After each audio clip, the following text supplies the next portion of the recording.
I don't know where to start tonight, you know. I thought about a lot of things, but I thought I'll go ahead and tell you my story. I was cut in a worldview of Islam. Is my microphone on? Yes. And from my childhood, I was born to a Muslim Sunni family. My mom was an Ottoman Turk. She came from Turkey. She believed with all her heart that the Ottoman Empire will rise up and come back again and come to rule and reign. My dad was a blacksmith. He understood steel and he understood hard work. In our home we had a 3-room house, a bedroom, a living room, and a kitchen. We had about 13 brothers and sisters. We lived in this little house. We understood what bunkers looked like at night. One side for the boys and one side for the girls. My favorite place in the house was the kitchen. This is what I learned from my childhood. This is the best place that gave me and never asked back for anything else. I ate well. I remember in the summertime, as we sat on the tabli, you know, in our kitchen, we sat on a table my dad has made from wood. And it has absats, you know, little rugs all the way around. And we sat all the way around, my father on one side, my mother on the other side. And this is where my teaching in my life became alive. This is where my madrasa took place. In madrasa over there, I learned everything I was learning from my mother. Madrasa means schools. It's Muslim school. It teaches how to recite the Quran, Futuhat al-Islamiyya, what happened in what the Muslim did and how we conquered the world. And my mother was teaching us what's the teaching of Quran. She was a very stout teacher. She even held at the mosque, neighborhood mosque, she had teachings, and women came from all over to listen to her. There at the tabli, as we sat down, I was reciting the book with my mom, and she was teaching from Surah Al-Zilzala, which is the earthquake. And it says, فَمَنْ يَعْمَلَ مِثْقَالَ ذَرَّةٍ خَيْرًا يَرَهُ وَمَنْ يَعْمَلَ مِثْقَالَ ذَرَّةٍ شَرًّا يَرَهُ. It says, whatever you do in your life, small or great, you will see it in your lifetime. My father came that day and he carried on. He said, Allah will weigh all your work, my son. He was talking to all my brothers, the good and the bad. And He will weigh them together, and whatever scale tip, you either go to heaven, to paradise, or you either go to hell. I understood from my childhood that my life is by work. I must work for my life. In other religions, there's different doctrine, but Islam is the only thing that the only way to go to heaven is by your work. Over there on that table, I learned my mother hadith. It says, the day of Islam will not come about until the Muslim fight. I understood what fight meant, because we read about all the Futuhat al-Islamiyya, you know, which is the conquering Islamic war. We knew what's to come about. My mother said, my son, if you kill a Jew, your hand will light up before the throne of Allah. And the host of heaven will celebrate your killing. I understood that very well. We practiced on every insect in the neighborhood. We even chased the cats and the dogs. Over there in that house, I learned what my future is going to be like. I must work for my future. I used to meditate every night how I'm going to conquer the world, how I'm going to bring the world of Islam about. You see, I loved Allah with all my heart.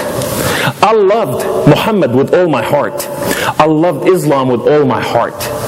I understood Islam is the only solution to the world. There's no other solution. And everything that Muhammad said, according to the hadith, will be manifesting. That the day will come about where every door in the world will be knocked on by the sword, and not one door will be left behind. Bukhari wa Muslim. Sahih al-Khamis. The fifth Sahih by Bukhari and Muslim. In the 300 series. For those who are taking notes. And with this, I learned from my childhood that I'm going to come about and change the world. One night I had a dream. In a dream, I was dressed in white shorts. You see, the Muslim shorts are below the knees and above the belly buttons. That's what Islam teaches. You could not show that part. You have to hide that part. And I sat on a white horse. In my right hand there was a double-edged sword. In my left hand there was a double-edged sword. In front of me stood the Christians and the Jews in formation. That day I cried out, Wa Islamah, for Islam. And I ran into the battlefield, and their warrior came at me. And I challenged them. And their heads were falling on the ground. That day I moved into the enemy's fourth line, and that day I caused chaos, and that day the Muslim warriors came and conquered. And when I rose before the throne of Allah, He was laughing hilariously. Only my crazy Kamal can do such a thing. You see, we studied about martyrism. Walid quoted the surah, وَلَا تَحْسَبَنَّ الَّذِينَ قُتِلُوا فِي سَبِيلِ اللَّهِ أَمْوَاتًا بَلْ أَحْيَاءً عِنْدَ رَبِّهِمْ يُرْزَقُونَ. Those who died for the sake of Allah in martyrism, they're alive and they are prospering. I knew all along, just like the 9/11 people, that one day I can do all the bad things that I want to do, and one day I'll die in martyrism if I need to, and I will go to heaven. I have one-way ticket for my salvation. That was not if and maybe. At young age, I had a sword that I played with that was hidden in a place called a takhti. Takhti is a place it's a dry room where we put the rice, where we put the meat, where we store everything in that dry room for time of hardship. You see, we prepared always for hardship at that place because we lived in a hardship. There was that sword, and it was like this, it was broken, and in the middle this Quran surah was written all over it, and I was playing with it and I cut my finger. I still see the cut on my finger even today, as the mark is still there. And when I ran downstairs to my mom from there, and she said, "What have you done?" I said, "I was playing with the sword." She said, "This is not any sword you can play with. This is very unique. This is a sword has been cleansed." I said, "What do you mean, Mom?" She told me, "This is your great-grandfather's sword when he was fighting." You see, the blacksmiths will understand this. There's curation of the steel: water, sand, air, and oil. But the fifth element is not mentioned. The best cure of that sword, of that metal, is the blood. This is where the sword is taken and stabbed into somebody while it's hot off the fire, and taken out and stabbed again until it's just dried out. I came to understand this, and I was very proud of it, because I thought, wow, someday I will be able to use that sword.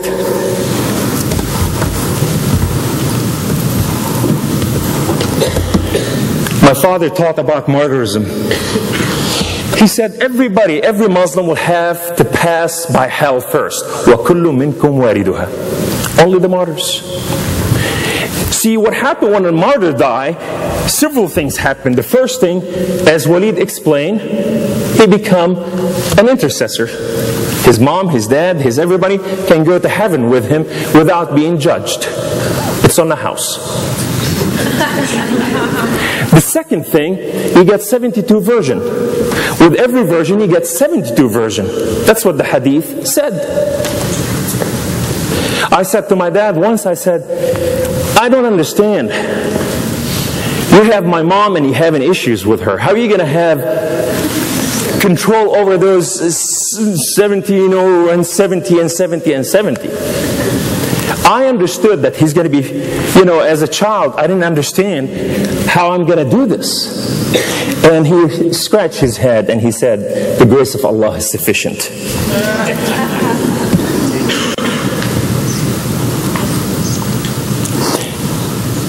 You see, those who have not read the Quran must read the Quran. We, as Muslim zealots at that time, at that place, we understood that the moderate Muslim are as good as infidels, and they must be Islamicized. Because the Quran spoke one way and taught us everything we need to do. We were taught from our childhood, it's okay to lie. Why? Because it is standard. It's not okay to lie against a Muslim or with the Muslim, but against the enemy of Islam. وَمَكَرُوا وَمَكَرَ اللَّهُ وَاللَّهُ خَيْرُ الْمَاكِرِينَ. Allah is the greatest deceiver. That's what the surah said. That's one of His names. And it's okay to lie to our enemy. So I learned that from my childhood. And I was not afraid to lie about things.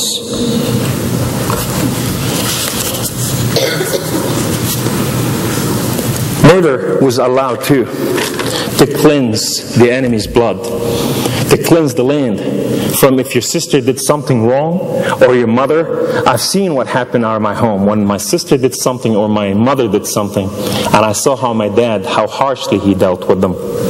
And I was taught that الرجال قوامون على النساء. The men are in charge of the women, and the women will answer to the man. There is no difference.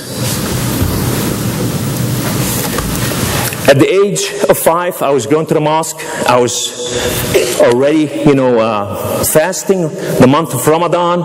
My mother was helping me. I feel a lot of pain. And this is when I was recruited by a group called the Muslim Brotherhood. The Muslim Brotherhood is the most radical organization the world ever known. Al-Qaeda came from it. The Muslim Thinker Society came from it. Al-Muhajirun came from it. And many, many other. The Muslim Brotherhood is the people who are trying to carry the flint of war to bring Islam back. Sayyid Qutb wrote the book on this in Egypt. And we were learning in the masjid, in the mosque, from our childhood, how to conquer in our futures. And the world that we have to conquer was the Western world, and exactly two nations. America and Israel were number 1 and number 2. America was the throne of Satan. That's what Satan resides. That's what we're taught by the Muslim Brotherhood in the mosque. Israel is the second Satan. Israel must be destroyed, no problem. But in order to conquer the world, America was the final frontier. And if we conquer the peace, if we conquer America and turn America around, we can conquer the whole world. These are principles that I was learning when I was a child.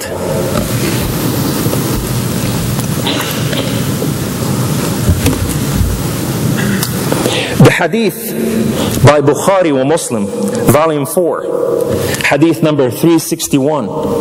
This is where we learned about what's called the doctrine called Al-Taqiyya. Al-Taqiyya is a doctrine came when Muhammad asked one of his men to go and spy on the enemy. And the man said to Muhammad, he said, if I go there, I have to lie about you. And you kill people like me. He said, whatever you say, for the sake of Allah, for the sake of Islam, it's forgiven. In that volume in here, in that hadith specifically, it says, Muhammad said, if I ever take an oath and later on find it's more beneficial to do something different, I will do the thing that is better.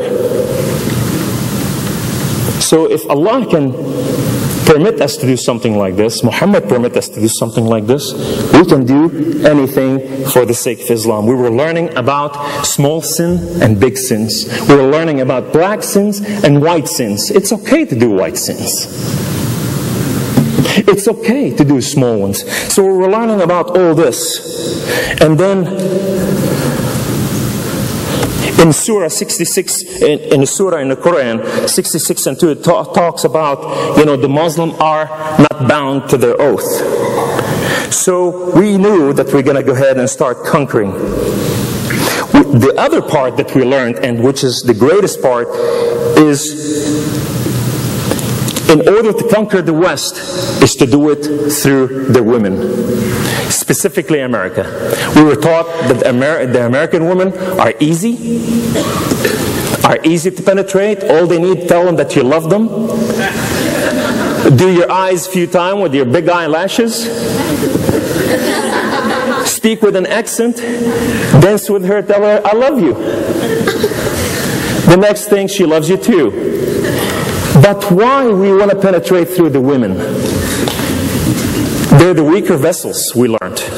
And we learned that when you marry an American woman and she falls in love with you, the first thing you get, American citizen. Number 2, you can lead her to Islam. Number 3, you start doing da'wah. Da'wah is you start talking to her family and to everybody else about Islam. And now you can turn everybody from within and change the culture from within. We were learning this at our childhood. Today, while American kids are playing the Xbox and watching SpongeBob SquarePants, we were learning something completely different. How to subdue the world.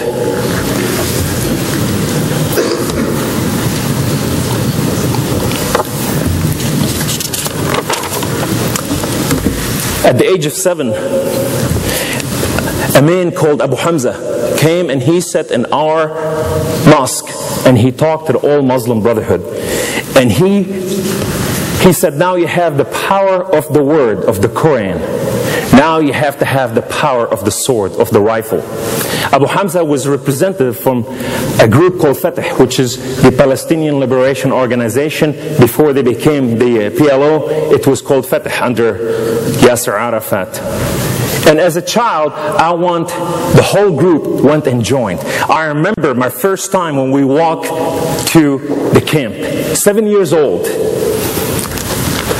I sat down on the ground and a man took his machine gun, the AK-47, and I shot 30 bullets to the heavens. That day, my whole childhood was changed. I knew that gunpowder is the air that I needed to breathe. I knew the gun is my friend. I knew that my life will never be the same. Now, I'm a liberator. And I will liberate everybody that I'm sent to liberate to. I was a child. I became in love with a rifle. My first operation, our first mission, we went to Syria. From Syria, we descended down from the Golan Height, and there was tunnels dug all the way to Israel. I did my first mission. I was carrying knapsacks on my back, AK-47, bullets, Magarov, handgun, 7 and 9 millimeters. We rendezvous with the shepherd. The shepherd strapped these bags on the belly of the sheep and took them inside Israel to kill Jews. That's my first mission. When I came home, I was celebrated as a hero. I remember my mom stood by a doorstep and went, la, la, la, la, la. She was screaming. The women danced. My dad got his sword and shield and danced on the street. I felt like James Bond. I'm going to change the world. I'm here, 7 years old. Now I became a recruiter for other children. I'm recruiting those little children just like me because they want to be like Kamal. I had no place to go. My dad pulled me out of school when I was 7 years old. This book, The Blood of Lambs, it talks about those little lambs that they died for nothing. Well, they told us that children will go straight to heaven if they died. We didn't know what they were selling us. We agreed and we believed. My second mission, we went all the way to the Golan Heights and we went doing the same thing. But this time it was trapped. They were waiting for us on the other side and they start shooting us one after the other. The blood of the sheep and the blood of the kids mixed together right there. That day I carried my best friend on my back that I promised his mom I will bring him back home alive. Muhammad was my best friend. That day he took shrapnel in his esophagus, manifested through his spinal cord, and he fell down to the ground. I carried Muhammad on my back, just like they taught us, how to lock the arm and the leg, throw him on your back, and run.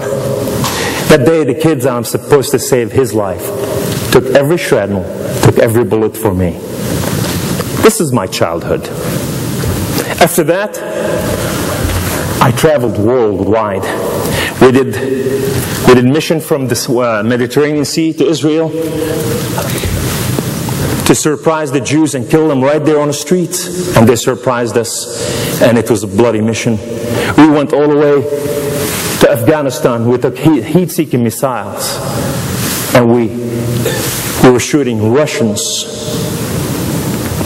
bombers. That's when I met the American for the first time who was helping the Mujahideen. The American were helping the Afghanis right there in the Tora Bora Mountains. We went to Libya. I trained the South American. We trained the IRA, the Irish. We trained the communists. We trained the Africans. We trained every country right there in the Libyan desert under Muammar Gaddafi. This is my resume. I shouldn't tell you a lot about the book. I should keep it secret. But with this, I tasted blood and I've seen death. But there is something on my heart. One thing is lifting up the banner of Islam and changing the world for the glory of Allah. I came to the United States of America for one purpose: to change America. Culture jihad. Culture jihad today is very, very, very, very dangerous. It is as bad as 9/11. Culture jihad will change the United States of America.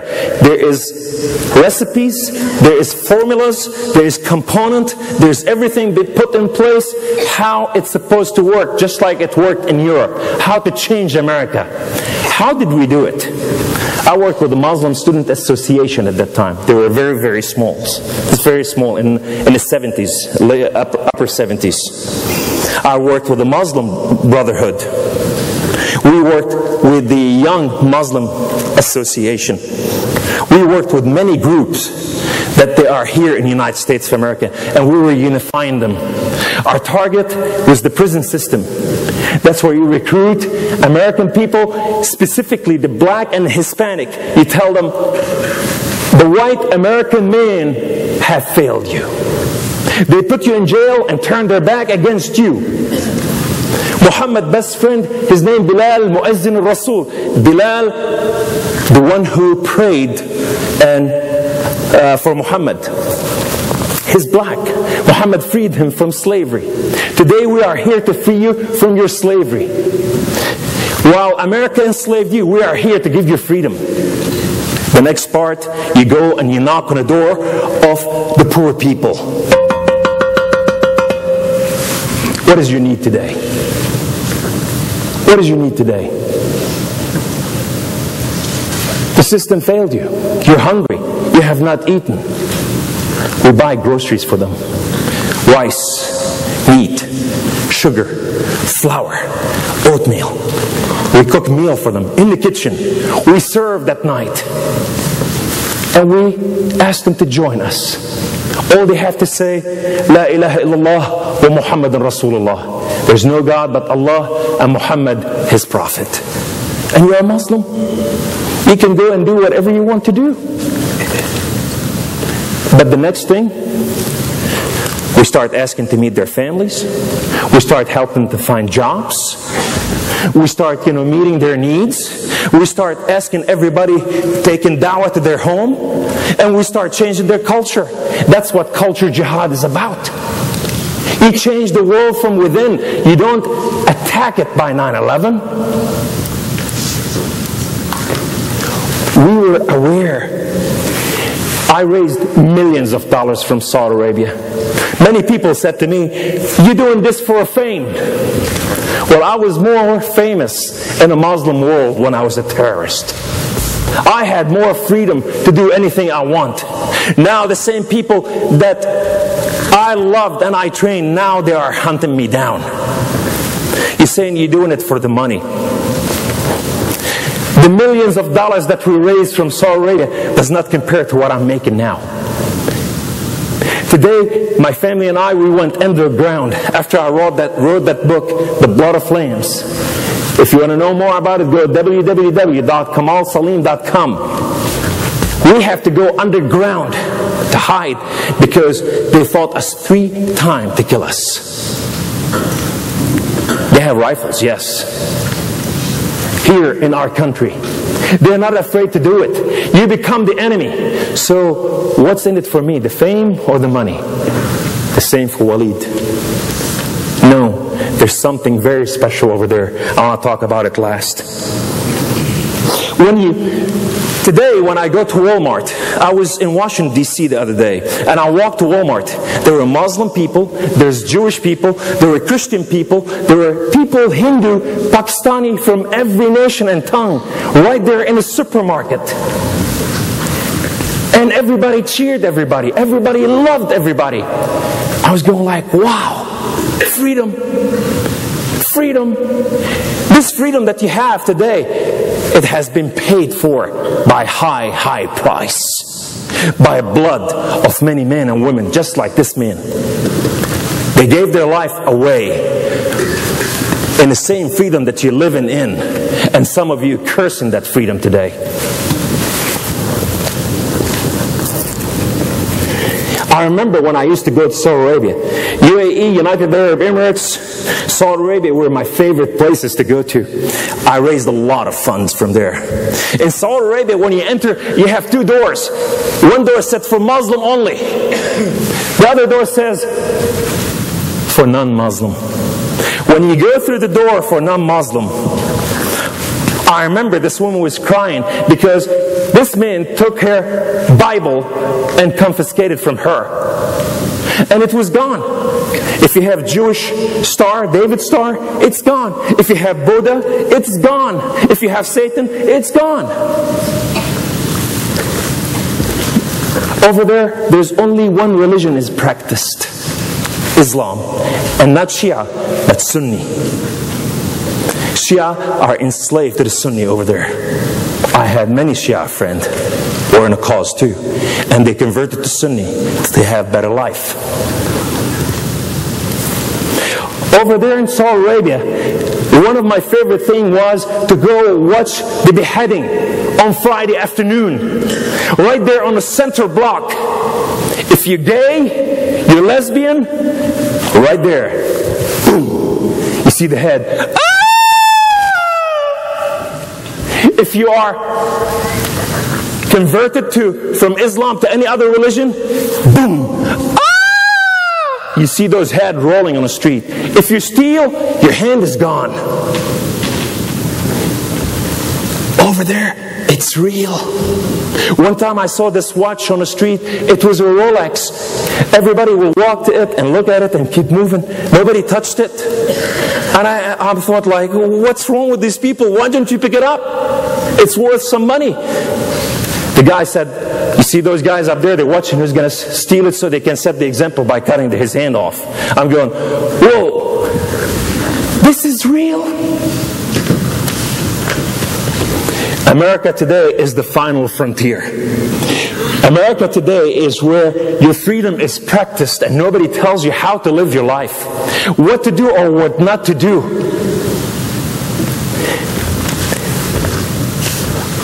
If Islamic Sharia law come to the United States of America, it will change your world from end to end. It will never be the same again. This is what's happening all over Europe. all over Europe. They are fighting against something they have no idea what it is. America, you must come to wake up and understand what you're fighting. Because those radical Islamists are on a mission. And they call it jihad, yes. Jihad, of course, fighting within self. But jihad is also to kill and destroy your enemy.